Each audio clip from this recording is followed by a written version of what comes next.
Elena Smirnova est docteure en psychologie. Elle a participé depuis quelque temps au groupe de méditation de l'Institut pour une synthèse planétaire.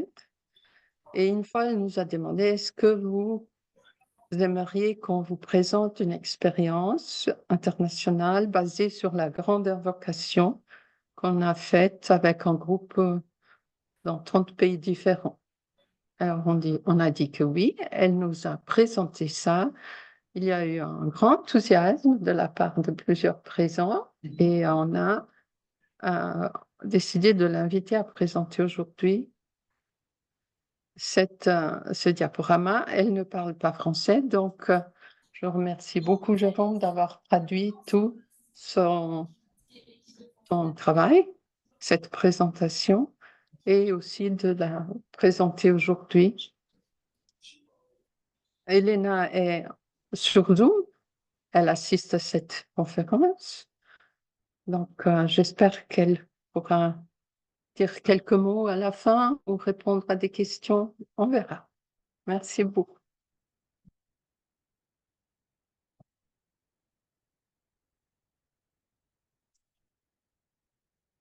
Jérôme, nous t'écoutons, parce qu'elle a introduit. À toi, Jérôme. Alors, bonjour à tous. Donc, je vais vous présenter cette expérience qui a été conçue par Elena Smirnova. Bon, nous allons voir dans les différentes diapos.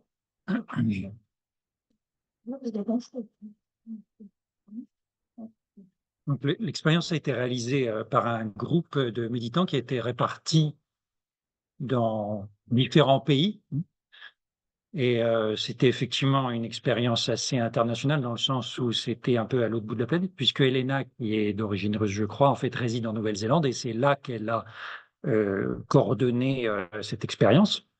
Et il y avait deux autres personnes importantes pour la réalisation pratique de cette expérience. C'était un monsieur allemand qui s'appelle Kernbach, donc qui résidait dans son pays en Allemagne, et puis une autre personne, monsieur Fedorenko, qui est au Canada. Donc voilà, on était dans différents pays très éloignés de la planète. Donc, de ce point de vue-là, c'était tout à fait planétaire, si je puis dire.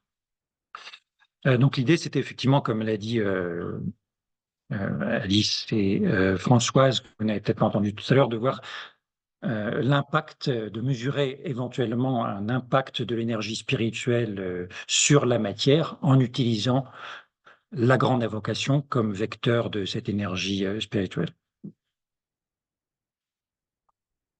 Alors, cette présentation, donc là, qui est la traduction de du document qu'avait établi Elena, c'est déjà une version abrégée d'un rapport qui avait été présenté par Elena lors d'un congrès de psychothérapeutes russophones en novembre 2023 à Moscou. Je précise d'ailleurs que Elena est fondatrice et directrice d'une école de psychologie avec un programme en ligne, psychologie autour des 7 rayons, dans l'université qui est à Chicago. Donc, vous voyez, l'internationalité est encore là, puisque Elena est aussi impliquée à Chicago, bien que son pays de résidence soit la Nouvelle-Zélande. Alors, le rapport originel qui a été présenté au Congrès mondial des psychothérapeutes russophones en novembre avait pour titre « Est-il possible de mesurer l'effet d'un grand groupe de personnes se concentrant sur un seul objet ?» Donc, vous voyez que ce n'est pas tout à fait le même objet que celui de la présentation, puisque là, on ne fait pas référence à la grande invocation, ce rapport. Donc, alors, on a eu une expérimentation donc, qui a été conduite en octobre et novembre, et Elena nous dit que le but de cette expérimentation était d'étudier donc la conscience de groupe, l'effet de la communication non locale, donc c'est pour reprendre ça des concepts de la physique quantique, comme vous le savez, et encore plus précis, les manifestations de l'intrication quantique, et je précise à un niveau donc macroscopique, parce que l'intrication quantique, sans entrer dans les détails, c'est quelque chose qui concerne vraiment le monde des particules. C'est microscopique, voilà. Donc, a priori, ce n'est pas notre échelle courante, les phénomènes d'intrication. Voilà. Alors, donc, Elena nous dit aussi qu'il y avait une première série d'expériences qui avait été réalisée en 2020 avec davantage de participants, puisqu'il y en avait eu une centaine, et là, il y en a eu une trentaine, ou 30 exactement, je crois, dans 30 pays différents. Alors, voici le texte de la Grande Invocation, bien sûr, vous le connaissez tous sans doute, mais bon, il a été utilisé en anglais et en russe pour l'expérimentation. Alors, Elena a souligné aussi que l'expérimentation était de nature exploratoire. Vous pourrez prendre les termes d'Elena, et moi, je me permets d'ajouter que donc il n'y avait pas d'objectif de validation scientifique, et donc c'était une expérimentation à caractère scientifique, mais pas encore assez rigoureuse pour pouvoir pour pouvoir prétendre à une publication dans une revue scientifique. Ce qui n'empêche pas que c'était tout à fait intéressant de conduire cette expérience et de poursuivre les recherches. Alors,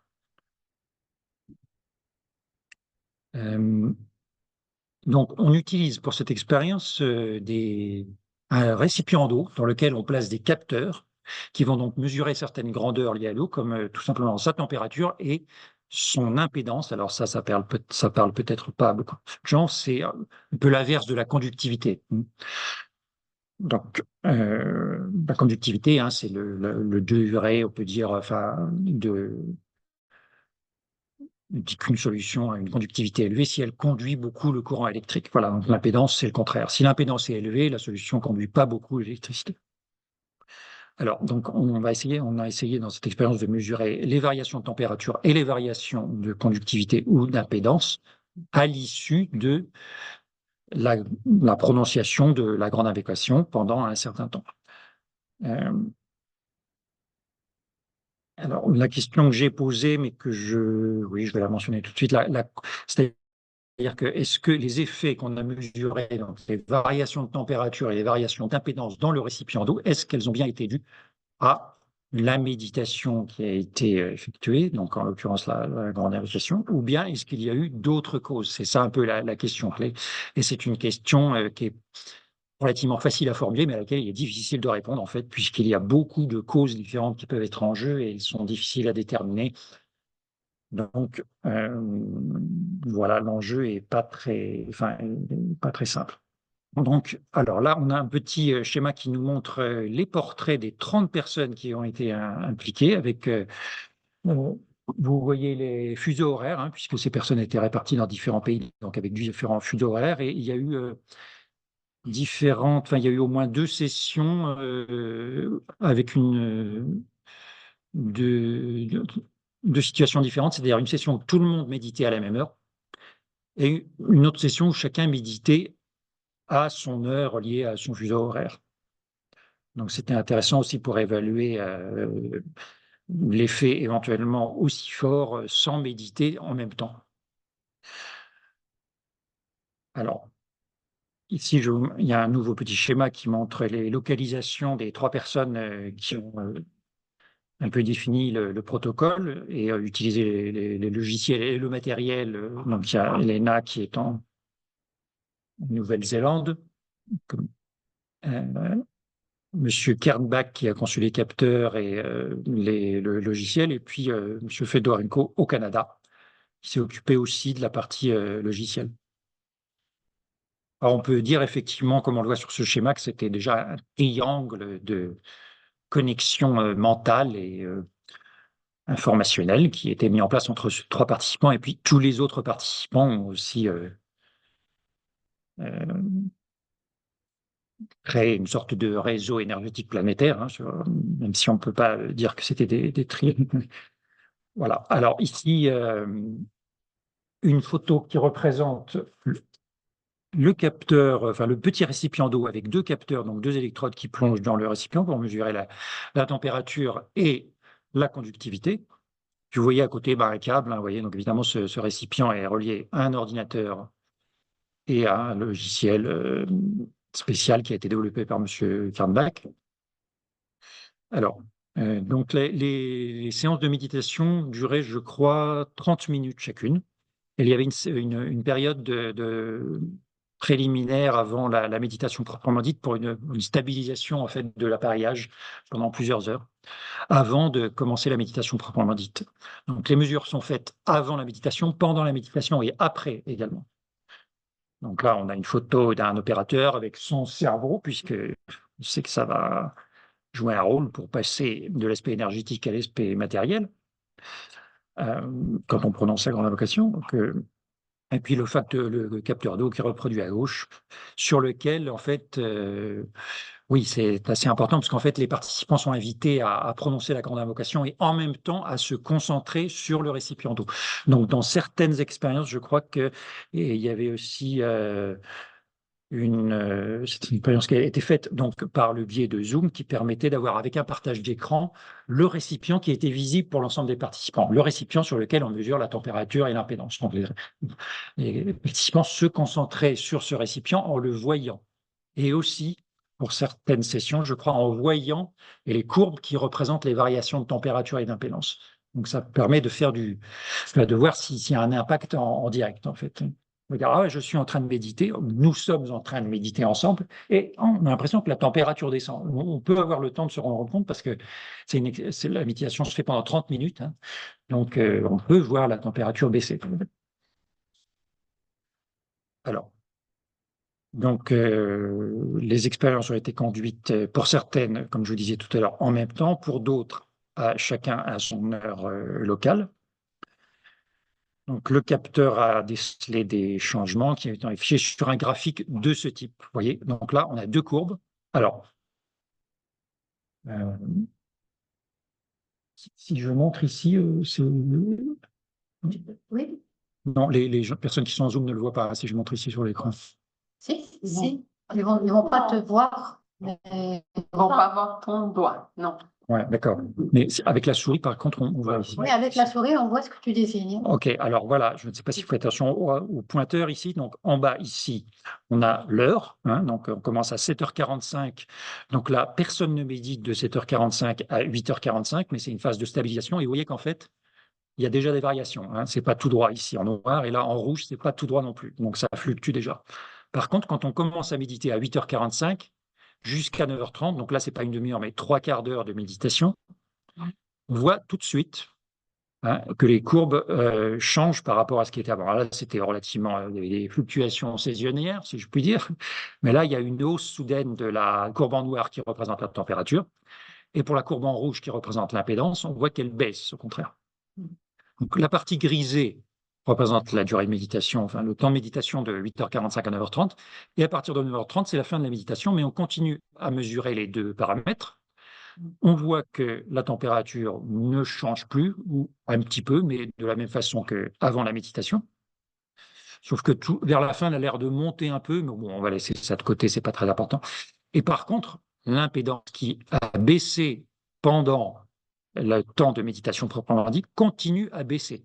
Vous voyez comme quoi on pourrait dire, c'est une conclusion partielle, hein, tout ça c'est pas extrêmement précis, on peut pas dire voilà c'est acté, c'est validé, bon.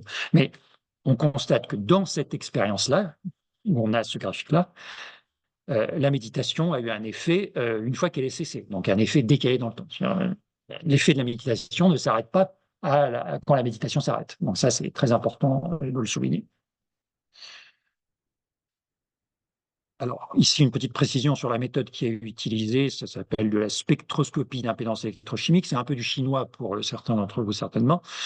Bon, un autre petit schéma en dessous qui on présente l'opérateur qui se concentre donc sur le capteur, alors sur les capteurs et sur le récipient d'eau, plutôt en fait, pas sur les capteurs, mais plutôt sur l'eau elle-même. Donc là, vous voyez un petit schéma qui présente grossièrement les molécules d'eau.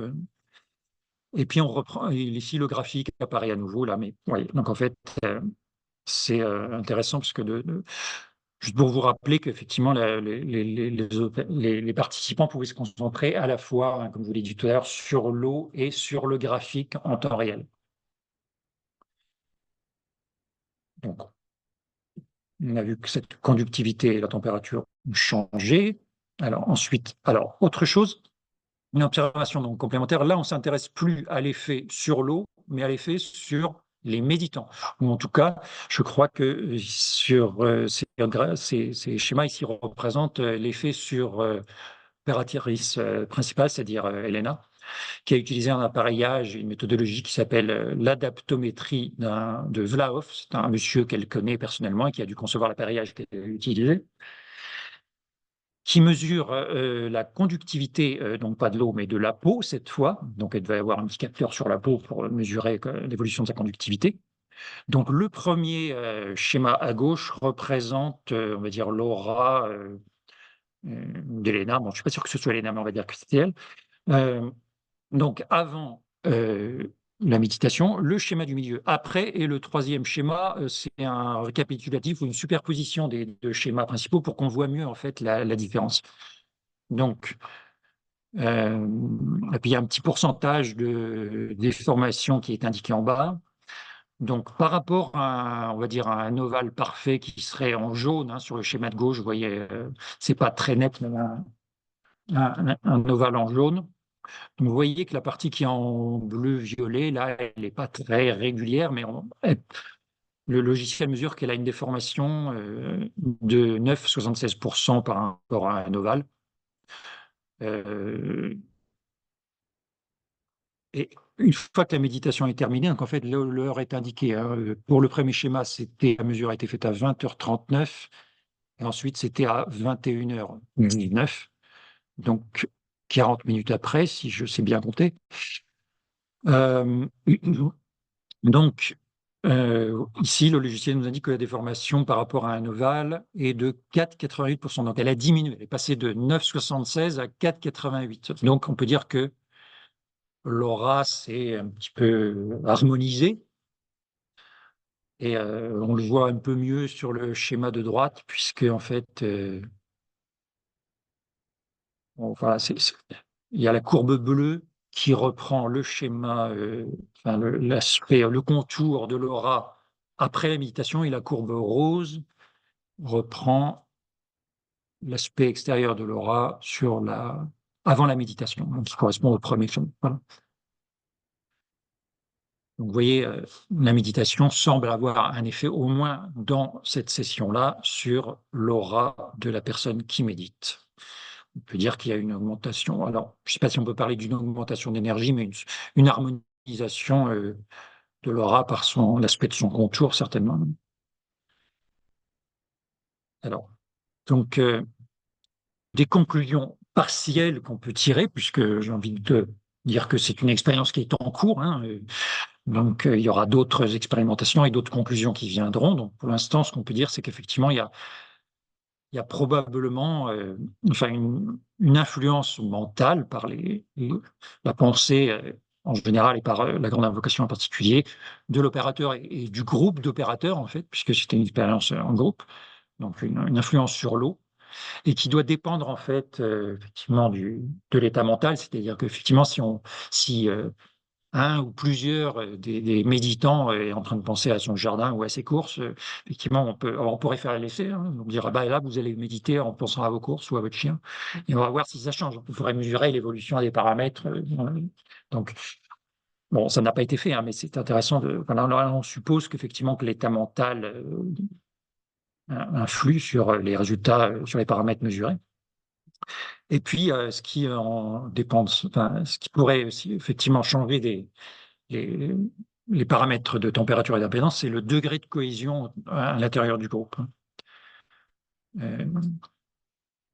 Et puis, troisième conclusion, en fait, les deux premières sont à peu près très corrélées, on va dire, mais la troisième, c'est que, effectivement, comme on l'a déjà dit, il n'est pas nécessaire de réaliser la méditation en même temps pour qu'il y ait un effet.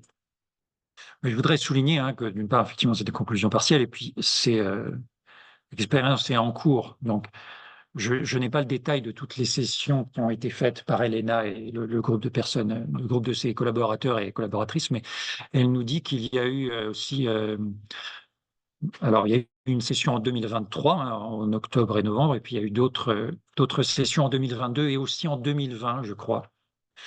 Donc, alors ici, on peut formuler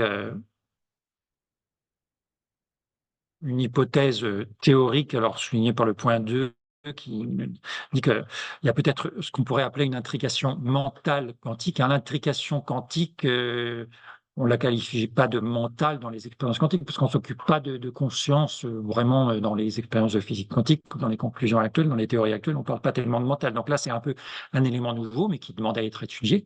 C'est tout le mérite de cette série d'expériences. Et le point 3 souligne évidemment que cette expérience contribue à valider et à inviter à une unification, à une promotion de l'idée d'unité de l'humanité, d'unité comme valeur essentielle de l'âme, qui est bien sûr le thème dont on a largement parlé ce matin. Voilà. Encore une chose à dire, c'est qu'il y a une autre section d'expérience plus récente en mars et avril, donc sur un mois, hein, du 25 mars, un petit mois du 25 mars au 22 avril. Et cette fois, il y avait 38 personnes. Donc, vous voyez, il y a eu, alors, il y avait moins de pays qui étaient impliqués, parce qu'en fait, dans l'expérience de 2023, je crois qu'il y avait 30 pays, donc une personne par pays. Et là, il y avait 38 personnes sur 11 pays.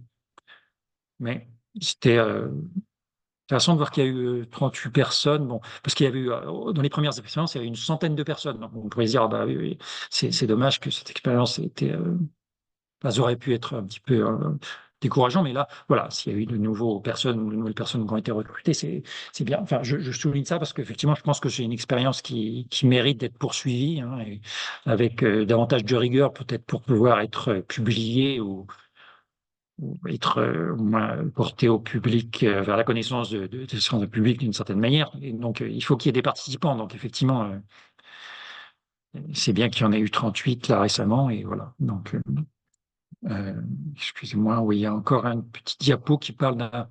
Alors, oui, donc cette expérience, cette dernière expérience de mars-avril avec 38 personnes, c'était donc en décalé avec, enfin, apparemment avec 11 fuseaux horaires différents. Et il y a un dispositif particulier qui est le dispositif MIND. Alors, ça a été choisi effectivement astucieusement, mais c'est un acronyme, hein, donc, c'est un appareil qui. Alors, je ne suis pas certain, comme Elena ne l'avait pas précisé, je ne sais pas si ce dispositif n'a pas été utilisé dans les sessions précédentes.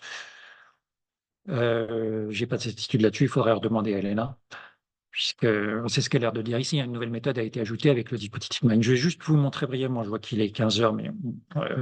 Donc, tu as le temps. Oui, je vais vous montrer. Merci Marie-Agnès. Je vais vous montrer brièvement voilà, une page internet qui est relative à ce dispositif MIND qui est donc fabriqué par Serge Kernbach, que je vous la montre parce que c'est relativement bien clair, je trouve. Et donc l'acronyme MIND, hein, c'était pour dire Mind Influence Notification Device. Donc en français, un dispositif de notification d'influence mentale. Donc en fait, c'est lié à l'effet de feedback antérieur. Ce que je vous disais tout à l'heure, c'est la possibilité de visualiser le récipiendat et en même temps un graphique comme celui que vous voyez ici. Donc, pour voir en temps réel ce qui se passe. Donc, en quelque sorte, être notifié de l'évolution de la température et de l'autre paramètre sur l'eau. Alors ici, on a deux personnes, hein, une bouddhiste et puis un occidental. Tout ça, c'est pour dire en fait que le dispositif peut être utilisé par n'importe qui. En fait, il n'y a pas besoin d'être scientifique. Et voilà, ici on a Judge for Yourself. Donc le fabricant invite à faire l'expérience par soi-même pour aller vérifier. Et il nous fournit un petit manuel d'utilisation en 4 étapes, en nous disant, voilà, une étape d'installation, voilà, où il faut laisser reposer le dispositif pendant 12 à 24 heures avant de commencer sa session de concentration. Et puis ensuite, on relève les résultats. Enfin, c'est le logiciel qui le relève, en fait. Et voilà. Je voulais vous dire, vous montrer. Oui, là, on ne voit pas très, très bien, mais en fait, les récipients d'eau sont dans un coffre, hein, vous voyez. Donc, et puis, apparemment, il faut utiliser des gants pour effectivement ne pas porter de substances étrangères. Non, il n'y a pas d'autres photos, mais vous voyez ici sur cette photo le petit coffre qui doit être étanche ou hermétique, je ne sais quoi. Enfin, bon, pour préserver. Pour que le système fonctionne bien, oui. Et en fait, il y a deux, on l'a pas vu dit tout à l'heure, mais vous voyez, il y a deux récipients, en fait. Donc, il y a un récipient test, en fait, et un autre récipient, et on doit se concentrer sur l'un des deux pendant la méditation. L'autre, c'est un récipient sur lequel on ne se concentre pas parce que c'est un récipient sur lequel il ne se passe rien, en fait, c'est un échantillon test. C'est ça qui permet de faire une comparaison. Voilà. Quoi d'autre? Oui, sur cette page, il y a aussi des publications, donc, enfin des références de publications. Donc, ça me semblait important de vous le dire parce que voilà, il y a effectivement il y a des publications dans la revue Nature, mais qui ne sont pas des publications à propos de l'expérience qui a été réalisée, mais c'est des papiers qui parlent de l'intrication au niveau macroscopique, qui est quand même quelque chose qui remonte à pas très très longtemps. Bon, vous voyez, la publication de 2008, mais bon. Sinon, il y a aussi des publications qui sont beaucoup plus liées ou directement liées à l'expérience qui a été réalisée, mais qui ne sont pas dans des vraies revues scientifiques, hein. Donc, enfin, des vraies, entre guillemets, quoi, voilà. Donc, Reconnu. voilà, des revues reconnues, quoi. Nature, Science. Ouais.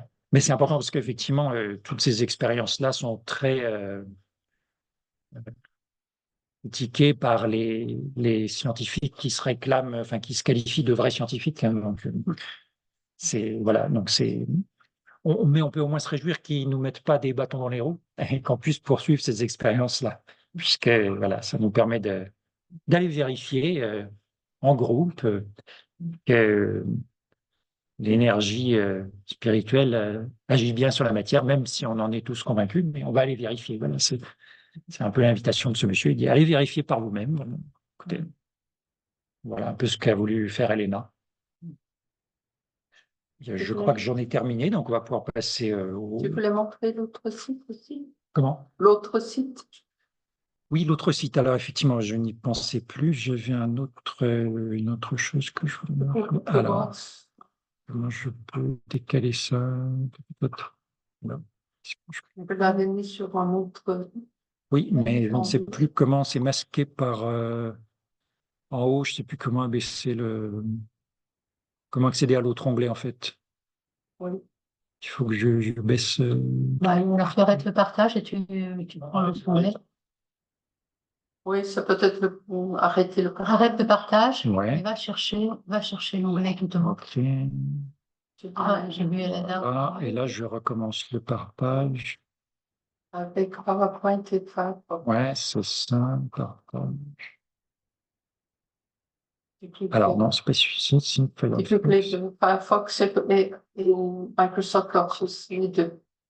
Alors, voyons. Voilà, c'est bon.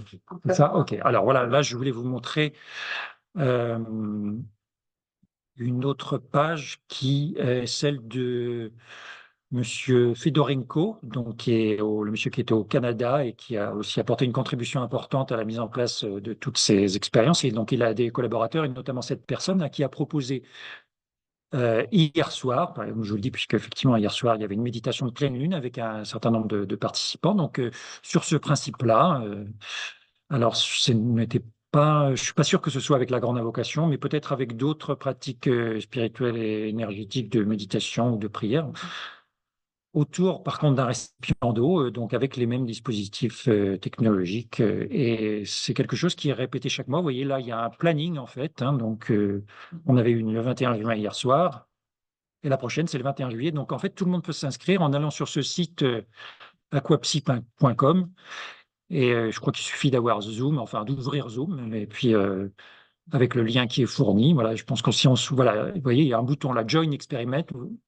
Donc, on peut s'inscrire et recevoir l'invitation à participer à la session Zoom. C'est à 9 heures. Et je crois que effectivement, j'ai vérifié hier, c'était à 21 heures, hein, heure française. Donc, les gens qui sont en France sont donc on peut participer à cette expérience. Et voilà. Et puis après, il y a Anton Fedorenko qui doit récapituler les résultats et faire sans doute des études à partir de là. Voilà. Donc, chacun peut apporter sa contribution tous les mois à l'occasion de la pleine lune, en faisant cette expérience avec l'eau et la prière, et la méditation. Voilà, voilà. Vous voyez là, il y a aussi un compteur qui nous dit la prochaine session part dans 28 jours et dans 17h26. Bien, merci beaucoup, Jérôme. Merci. Tu peux peut-être arrêter le partage et on va voir aider tout le monde. Et je pense que Elena est en bonne place au milieu. Oui, on la voit bien.